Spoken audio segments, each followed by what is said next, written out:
Hi there, my name is Steve Gerhardt, and as always, this is the Unagi Observer. Thank you so much for stopping by and watching the video. This is an interlude video, so this is in between seasons. We'll be starting the season up in the first week of March and start doing proper anime reviews. But today, I just want to talk about gaming a little bit, and particularly, I'm going to talk a little bit about Battletech and Warhammer. So, yeah, let's get into it.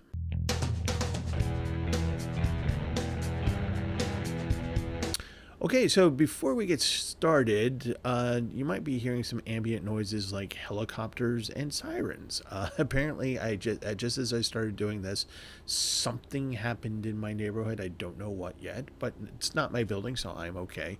So if you happen to hear periodically sirens or helicopters in the background of this video, it's okay. Everything's fine, just fine. You know, there's no flames behind me, so we're good. So yeah, I want to talk a little bit about gaming. Particularly, I want to eventually talk about Battletech and Warhammer, particularly the lore and some of my random noob thoughts on those two games, because I'm very much noob on those two things. But just to give you an idea, I enjoy gaming. I like board games. I really do. I do enjoy role-playing games very much. Started Dungeons and Dragons back when I was 11 years old, and haven't stopped since. So there's that. I go to Gen Con every year now. I've been going, I think this is my 5th year, maybe 6th. I'll have to look back and double check on that. My friend and I, Brent Newhall, who is also the guy who curates the Anime Archaeology podcast, where you can now hear us and see us. The link will be down below if you want to. We do deep dives on anime there. So yes, this is an interlude video, which means that I will be talking about anime in the first week of March, starting the new season. But anyway, back to the gaming. So yeah, I like board games in particular. I enjoy strategy games, and but I like board games just in general. If they're pretty cool, then I enjoy playing them. So when we go to Gen Con and play these games, we go to the games library and we take turns picking a game.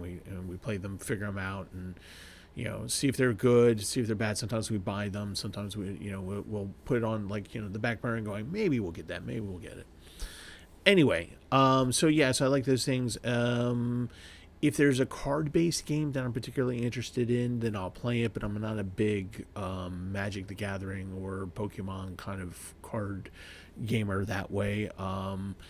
No criticism about it. It just doesn't hold interest for me. But if you guys like it, some of you out there like that and enjoy playing it, and you get have fun and satisfaction out of it, cool.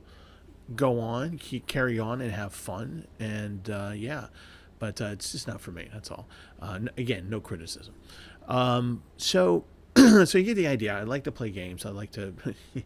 Okay, I don't like to play sadistic games on people's emotions, but I do enjoy playing games, board games, and those kinds of things. So over the years, I stuck a toe in the Battletech waters a long time ago with the RPG game that came out in the 90s, and I think it was like 91 I think. And me and a group of friends in college played that, and it was fun, and I enjoyed it. And then of course, as time goes on, Battletech became a more Battletech's been around for a while, and it became more of a thing, right? There's a lot of lore behind it. There's a lot of different factions, clans, planets. There's a series of books. There's all these things, and they try very hard to integrate everything together to make it all canon, and that's kind of cool. I think that's pretty cool. Also, one that I have not gotten into, but I have some interest in, is Warhammer, of course. And there's different styles of Warhammer, and you're always watching. You're always walking by that store in the mall or wherever, and you see the folks at the big table doing the thing.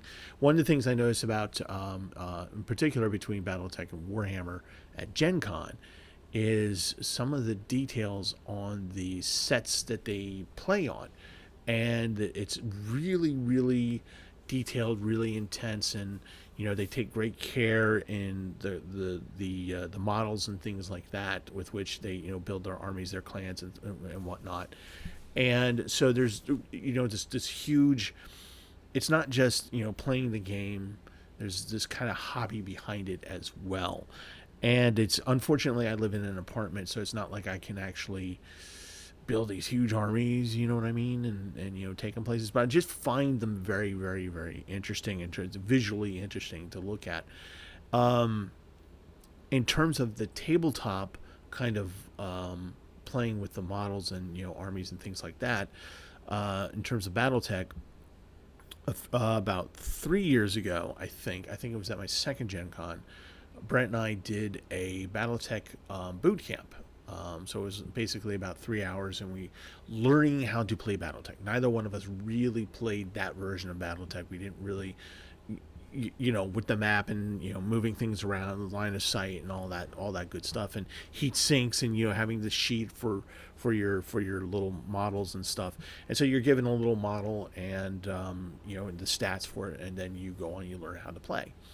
And we had a really good time with that. We actually quite enjoyed it. And again, noob, total noob, total noob. And but we enjoyed it. But then we looked over to like the really hardcore guys, right? And it was just like, okay. There's a certain level of intensity that I knew existed, always known it has existed. Same thing with Warhammer, but when you see it with your own eyes, you're just kind of like going, okay, because it can get a little intense, and it can be a little stressy at times, the way that die rolls happens, and the intricacies of the rules of the game, and people calling out stuff, and that kind of a thing. I am more of a person who likes to play, so to me, some of these games like BattleTech and Warhammer, it's not important that to me at least, I think it's not as important for me to win as it is to play the game and have fun. Some of these people don't look like they're having fun. I gotta tell you, I gotta be honest, but some of them do. And that's kind of what I'm focusing in on. And when I see these games play, I see the people who enjoy playing the game, and it just seems like a lot of fun. Very intensive. You gotta have your paperwork and all that kind of stuff going on to play this game. But it just looks very, very interesting. Now, one of the things that I wanted to talk about in terms of BattleTech and Warhammer, because I've never played Warhammer, never stuck my toe in a boot camp or anything like that. I just know what I see and things that I decided to look at, particularly with Warhammer. And one of the things that I think is very interesting and is appealing to me, but is also very daunting to me, and I know it would be very daunting to noob players such as myself, is the lore. I don't fear large amounts of lore. That's not the issue. I play Genshin Impact, which has a fairly dense lore package that comes along with it. And when I say dense, I don't mean it's like, you have to read everything that ever comes across your screen. But there are things that you have to know, and that you have to keep in the back of your mind as you're playing the game. And also it makes for good water cooler talking when you talk to people that you play with. Like I play with Brent and John and stuff like that. We always spend like an hour or so talking about, hey, did you play this week? Yeah, did you do the Archon quest? Yeah. And so we like to tell each other what we think might be happening next, and do the what if kind of stuff. And so I enjoy lore. BattleTech's lore is pretty comprehensive. Like I said, there's books involved and things of that nature, just like Warhammer. And there are clan histories. There are things that you kind of have to know if you're going to play this game. Like if you're going to play the game and you're going to adopt a certain army, it behooves you to know that kind of lore of whatever clan that you say you're a part of or what you're doing. And when you're in combat, is your combat part of canon, and that kind of stuff. So you kind of have to know those things. when it comes to Warhammer, so I kind of have an idea, a grasp of the BattleTech lore. I would definitely need to do a deeper dive into it before I start like really playing BattleTech if I wanted to do that. So I understand that I need to understand things to that effect. Am I going to memorize every single thing? No, I am not. But it is impressive to me to see people who play BattleTech who know this kind of lore like the back of their hands. But you probably ask them any real world history stuff. I don't know if they'd be able to. So it's kind of a weird dichotomy there. But one of the things, but I still find that the BattleTech lore is accessible in terms of the gaming aspect of it. So I think there's a learning curve there. And if other players are patient with you learning the lore as you play, I think the game becomes very enjoyable. I think the game becomes unenjoyable when you have people who kind of go into the weeds, the minutia, and you're just like, I just kind of want to play the game right now. And can we play the game and we'll figure out the lore, afterwards? And I'll be sure to learn it and immerse it. Within my mind, but let's play the game, okay? So that's one of the things that kind of prevents me as far as BattleTech is concerned, where I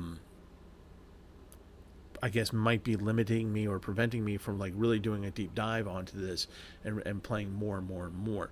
I'm happy right now with the small group of friends that I we play our small little matches where they don't. It has nothing to do with canon. It has nothing to do with lore. We just play it, right? We go, okay, these are the machines we're going to use, and we're just going to do a little battle. Boom, done. And it's very enjoyable. But I think sometimes the lore, and I think the people who kind of take that a little bit too seriously, are kind of inhibit new players from wanting to play the game.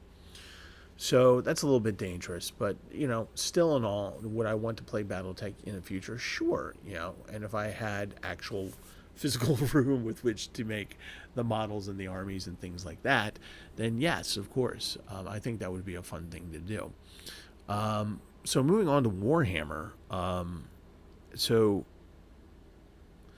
I decided to do a deep dive on the Warhammer, the space, the space, the human god emperor, all that kind of stuff. And one of the reasons why I decided to do a dive into the lore was because the lore is very much attached to the gameplay, and people take that very seriously. And I don't know if people know this or not. It's probably some Warhammer fans probably already know this. Henry Cavill's a big player. He very much enjoys playing Warhammer, and he's involved with a Warhammer project as we speak.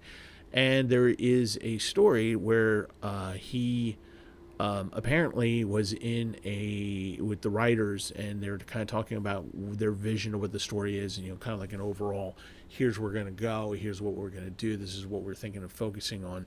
And apparently he stayed behind and took the material and took a red pen to it and actually wrote the correct lore for the writers. Saying, no, this is wrong, this is what this means, this is what that is, and this da, da, da, da, da. And I'm kind of like, wow, okay, that's commitment. So I looked into, I watched, I did a deeper dive into the actual lore of Warhammer, which is very interesting, by the way. It is fascinating. It's the world building. Oh my goodness, boy are they paying attention to world building, almost to a fault. But so I'm going through this and they just and seeing the description of the different type of troops and different type of things and what they do and why they do it and why this is important, and the Vrex, the Marines, you get the idea, right? I think one of the things that caught my eye was like, one level, the lowest level of soldier is like, yeah, your life expectancy is measured in 15 hours or something like that, right? You don't last that long in these kinds of things. And I was just like, wow, that's kind of interesting. And then you kind of go deeper into the lore, and you realize that after a while, you kind of go through it and you just kind of go, what's the point? And um, everything seems apocalyptic, nihilistic. There's really no hope in the game. There are, how things work. Like, for example, making the giant city ships move, which are mechanic design is just amazing. Actually, at the last Gen Con, somebody did a scaled model of one of those huge ships that have cities on it, cathedrals and all that stuff on it. And the thing was huge. It's bigger than my bedroom, actually, and it was just a marvel. Like I'm like, wow, chef's kiss. I mean, it was amazing. But again, you kind of go into the lore behind it, and you realize, okay, well, how things get powered is like they have human beings that are tithed, and they carry these fuel rods, and they have like a life expectancy of 120 seconds. And their main job is to literally just carry the energy rod, whatever, throw it into the thing, make the ship move, and then they die. Okay, so what are you fighting for? Well, there's a god emperor, or I'm calling it a god emperor, or it is the human emperor, who may or may not actually be the living undead, the living dead, and he's using almost all his powers to keep a portal closed, if I have it correctly. By the way, for you lore junkies out there for Warhammer and Battletech, if I get something wrong, please do not descend upon me with these with like, oh, you stupid idiot kind of troll thing going on. I'm a noob. I am aware I'm a noob. I get it. I'm not criticizing you. Okay, I'm not criticizing your love for this particular game. It's just that when I play a game like this, I want to have an idea of what it is that I'm trying to achieve. Where am I going with this? What do I want? What do I want out of this game? And the lore is actually giving me no reasons to play, which I think is very interesting. In Battletech, I can kind of understand it and get it a little bit. I go, okay, well, there's motivations. If I decide that I'm going to do this clan, then these are going to be my motivations. If I'm going to do this, then I'm going to be a motivation. You get the idea. With Warhammer, everything seems futile, and from what I understand, that's kind of the point. That everything is dark and nihilistic, and just everything just keeps going and going and going and going, and it just doesn't seem like anybody's happy. Right? So while the designs are amazing, the model designs are amazing, I think it would be fun to play a battle, right? I think it would be fun to just go in there, just go, okay, we're not going to worry about lore. We're going to fight a battle, use the system, use these models, and play the game. I would be up for that. I would definitely be up for that. I think that would be an interesting thing to do. I think it would be fun if we didn't try to connect the lore to it. And from what I'm understanding is that part of the problem is kind of like Battletech, you have a degree of or a percentage of people for whom that is very, very, very, very, very, very, very, very, very, very, very important. And again, I'm a noob, so don't trounce me too hard, please. But maybe dial that back when you're coming up with a new player, because you want newer people to come in and play the game, and then if you want them to learn the lore, then you can simply tell them more. Because let's be honest, the stories are interesting. Some of the concepts are very interesting. It's just that the end game of it all, the whole point of it all, I'm not really meshing into, and I think that's something that is a little bit prohibitive for some players. Anyway, so that's just my 2 cents on Battletech and Warhammer. Now, if you happen to play those games and you happen to be a lore junkie like I am with Genshin Impact, kind of, and that's your thing, and that's important to you, please know I'm not criticizing you. I if that's important to you, then by all means do that. And if that helps you enjoy the game and gives you satisfaction, and when you play the game, do it, right? Do it. please do. So this is not a criticism of like, oh, I'm never going to play the game. I hate the game. No, no, no, no. It's just me just kind of going, if I'm going to get into this game, I just need to understand. I need to buy into it somehow. And so maybe I haven't found that thing yet with which to buy into with Warhammer. I think that might be the problem. I just haven't come across that one thing where I'm just like, where it puts all the pieces together, right? And I'm like, okay, got it. All right, let's go. With Battletech, it's okay. I feel like I have the ability to learn as I go along and not get bitch slapped by a veteran who's been playing it for 20 years or whatever. So anyway, yeah, those are my thoughts on Warhammer and BattleTech. Yeah, quite a different game than the cozy tabletop RPG game I played. I think it was called. What was it called? We did a play test of it. It was Riverbank. Yes, Riverbank. We played that. We did a test on that in at the last Gen Con 2025, and I got to play a drunk lizard. I did it well. Yeah. A lot different than Warhammer.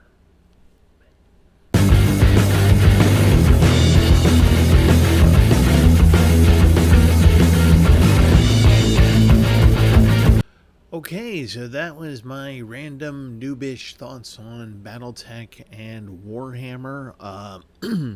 Please let me know what you thought about what my thinking was. Be kind, don't troll, don't be too harsh on me, okay? Please, I'm a noob. Please acknowledge my noobness at this kind of thing. Anyway, those were just my thoughts on gaming in general. I will be at Gen Con. There will be 3. I think they'll approve 3 of my panels there. So I'll talk more about that as the time progresses. I think I might be at RetrieverCon, not 100% sure. I'm going to submit a panel, might do a panel, I'll let you know if that works out. That's going to be next month. I said that I was going to start the season in the first week of March. That is incorrect. I am going to give myself a week off. It will be the second week of March that the new season, 2026 season of the Unagi Observer will start. So there you go. There you have that information. So other than that, that's it for this week. We've got one more interlude video, and then we go into a little bit of a 1-week hiatus, and then we start the season. Yeah. So I would love to see you guys out in the wild, which means that you have to keep yourselves healthy and good and all that good stuff, because I love you guys and I want to see you out there in the wild. Maybe see you at the conventions. And yeah, so be good, be healthy, love you. And as always, there we go. Watch more anime.